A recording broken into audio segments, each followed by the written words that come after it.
You spent 3 hours unconscious on the cold kitchen tile. But the hardest part was the moment you actually woke up. You expected the two pro heroes you loved to be your safety net, but you were about to learn that to them, your survival was just a scheduling conflict. The world comes back to you in fragments. The cold press of tile against your cheek, the dull throb behind your eyes, the distant sound of a door slamming. Your body feels like lead, heavy and uncooperative, as you try to push yourself up from the kitchen floor. How long have you been lying here? The clock on the microwave reads 7:47 p.m. 3 hours. You've been unconscious for 3 hours. Your hands shake as you grab the counter, pulling yourself to stand. The room tilts dangerously, and you have to close your eyes against the wave of nausea that crashes over you. When did you last eat? Yesterday? The day before? The days have blurred together into one endless cycle of work, chores, and trying to keep up with everything expected of you. Oi, we're home. Baku's voice cuts through the apartment like a blade, sharp and demanding. Your heart sinks. You'd forgotten they were coming home early today. Babe, something smells good. Wait, no it doesn't.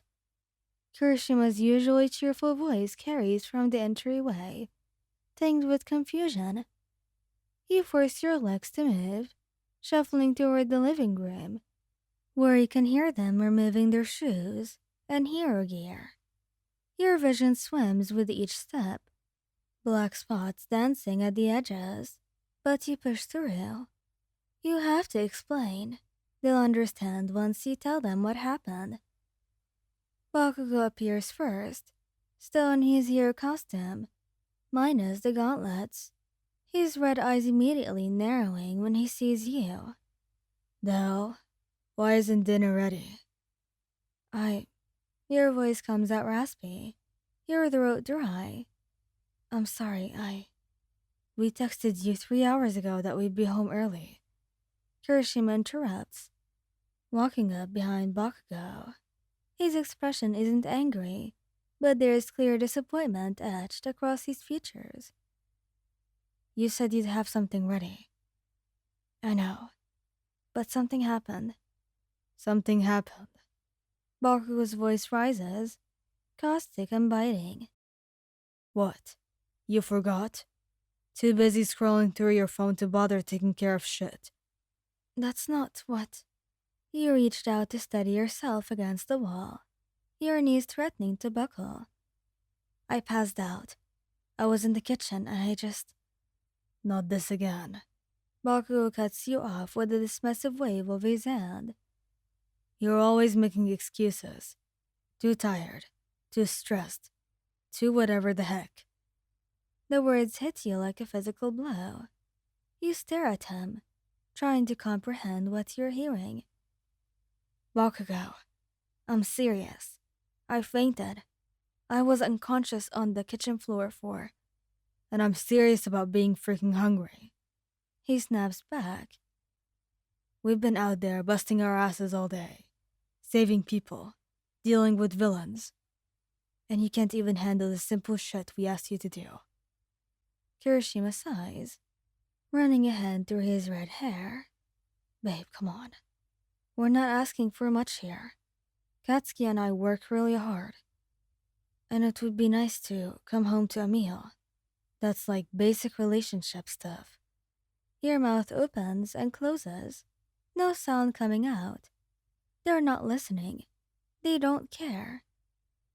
I had a double shift at the hospital. You try again. Your voice barely above a whisper.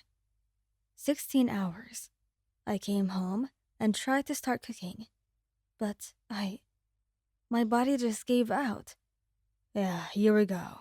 Bakugo throws his hands up, his expression twisted with irritation. The hospital, yeah, we get it. You work at a hospital. So freaking what? Shitty Hair and I are pro heroes. We literally put our lives on the line every single day. And you don't hear us whining about being too tired to function. That's not fair. You breathe out, tears breaking at your eyes.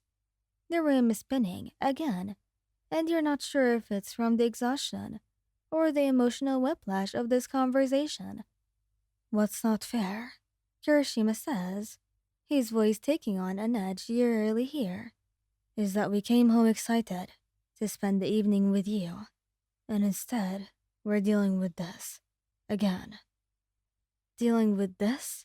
You gesture weakly at yourself.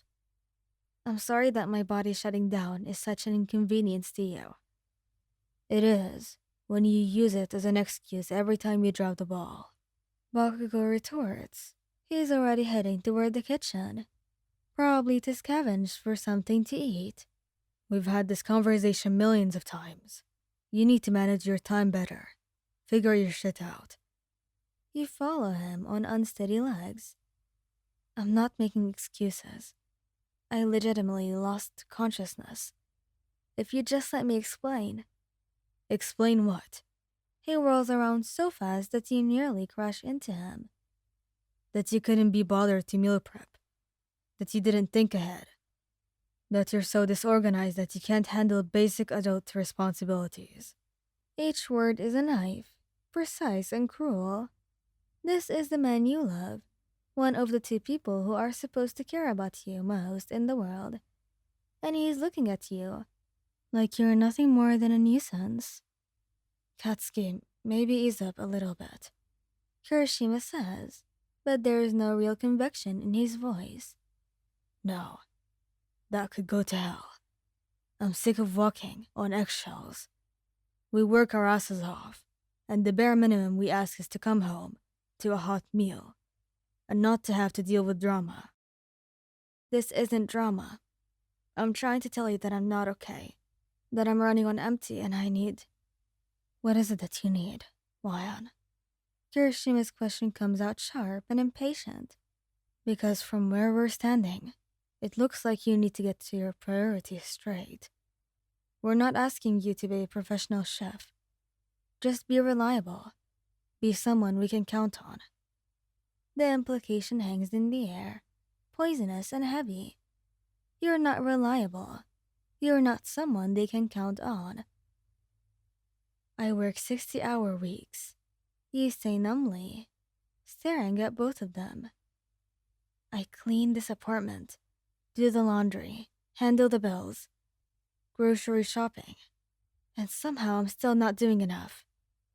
If you can't handle it, say so. But don't string us along pretending that you've got it under control, when clearly you don't. Bakugou says, pulling out leftovers from 2 days ago. Kirishima nods in agreement. We need a partner that can pull their weight. That's just reality. You stand there, watching the two men you love tear apart what little of it remains that your strength has. They haven't asked if you're okay, if you need water, food, or medicine, or medical attention even. The fact that you were unconscious for 3 hours doesn't register as important to them, only that their dinner isn't ready. I'm going to bed, you whisper finally. Yeah, you do that. Maybe you'll wake up with a better attitude. Kirishima doesn't say anything, just watches you, with those hardened ruby eyes as you turn and walk away. You make it to the bedroom, before your legs give out again. But this time, you don't try to catch yourself. You just let yourself fall into the mattress, still in your scrubs, still dizzy and weak. They don't come to check on you. Not after 30 minutes. Not after an hour. You can hear them in the living room, their conversation punctuated by some laughter, the sounds of some action movie playing in the background. And, to be honest, you've never felt more alone. Thank you guys for listening. I hope you like this video. Please don't forget to subscribe, like, and share. And goodbye!